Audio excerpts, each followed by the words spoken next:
దేవేందర్ రెడ్డి గారిని మాట్లాడవలసిందిగా కోరుతున్నామనండి మీ ఆనందాన్ని. జై శ్రీరామ్.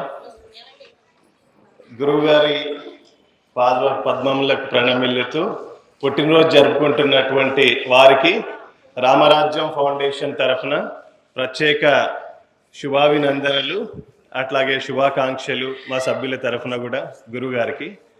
అట్లాగే నిజంగా రామరాజ్యం టీవీ అనేది మన ఫౌండేషన్లో ఒక యూనిట్, ఒక యాక్టివిటీ. రామరాజ్యం ఫౌండేషన్లో గత సంవత్సరం స్వామివారి ఆశీస్సులతోనే స్టార్ట్ చేసాం దాన్ని.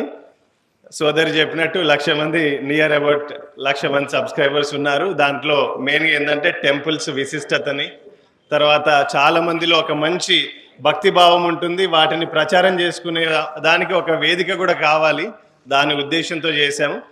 రెండో అంశం ప్రధానంగా ఏంటంటే స్వర్ణ పాదుకల పల్లకి పాదయాత్ర.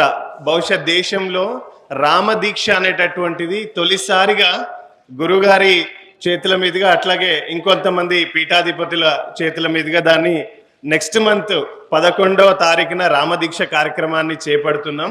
17వ తారీఖున లంగర్ హౌస్లోని సాక్షాత్ శ్రీరామచంద్రుల వారు అక్కడికి వచ్చారు అని మనం రామదాస్ సినిమాలో చూస్తాం, చరిత్ర కూడా అక్కడ ఉంది కదా.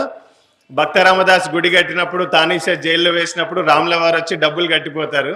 ఆ రాములవారు వచ్చిన గుడి లంగర్ హౌస్లో ఉంటుంది, దాన్ని రామ్లీలా మైదాన్ అంటాం ఇప్పుడు బేసిక్గా.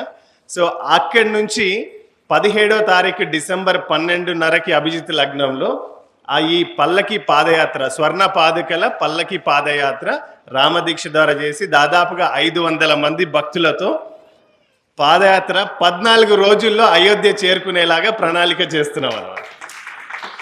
అంటే 14 రోజులు అనేది బహుశా ఎందుకు అది అనే ఆ విశిష్టత అంటే, భరతుడు 14 ఏళ్ల పాటు పరిపాలన చేశాడు కదా, 14 ఏళ్ళు వనవాసం చేసిన రాముడు అదేవిధంగా 14 రోజుల్లో ఆ పాదుకలు తీసుకెళ్లి రాములవారి చెంతన పూజ చేయించి మళ్ళీ ఆ పాదుకలు తీసుకొచ్చి రామనామాన్ని గ్రామ గ్రామాన తీసుకెళ్లాలన్న ఒక సంకల్పంతో మనం ఈ కార్యక్రమాన్ని చేపడుతున్నాం.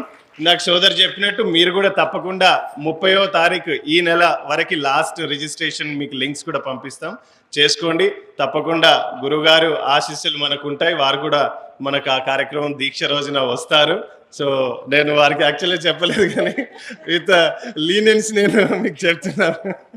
సో తప్పకుండా ఈ కార్యక్రమాన్ని దైవభక్తి, దేశభక్తి రెండు మిళితమైనప్పుడే ఈ దేశాన్ని, ధర్మాన్ని మనం కాపాడుకోగలుగుతాం. కనుక యువతలో ఒక మంచి స్ఫూర్తిని, ఒక దైవభక్తే కాదు దేశభక్తి ఎలా ఉండాలి అన్నటువంటి దాంట్లో మనకు రావణ వధ జరిగిన తర్వాత విభీషణుడు నువ్వు ఇక్కడి నుంచే పరిపాలించు కదా అంటే, అప్పుడు జననీ జన్మభూమిశ్చ స్వర్గాదపి గరియసి అని ఏదైతే చెప్పి మళ్ళీ అయోధ్య నుంచి పట్టాభిషేకం తర్వాత పరిపాలన చేస్తారో, మనకు కూడా మనం ఏ దేశం వెళ్ళినా మన దేశం పట్ల, మనము ఏ కుటుంబానికి వెళ్ళినా మన కుటుంబం పట్ల, మన తల్లిదండ్రుల పట్ల గౌరవం పెంచాలి యువతలో, విద్యార్థుల్లో అన్న భావంతో ముందుకెళ్తున్నాం. తప్పకుండా మీరు అందరు ఆశీర్వదిస్తారని మనస్ఫూర్తిగా కోరుకుంటూ సమయం ఇచ్చినందుకు అందరికీ పేరు పేరున ధన్యవాదాలు. జై శ్రీరామ్.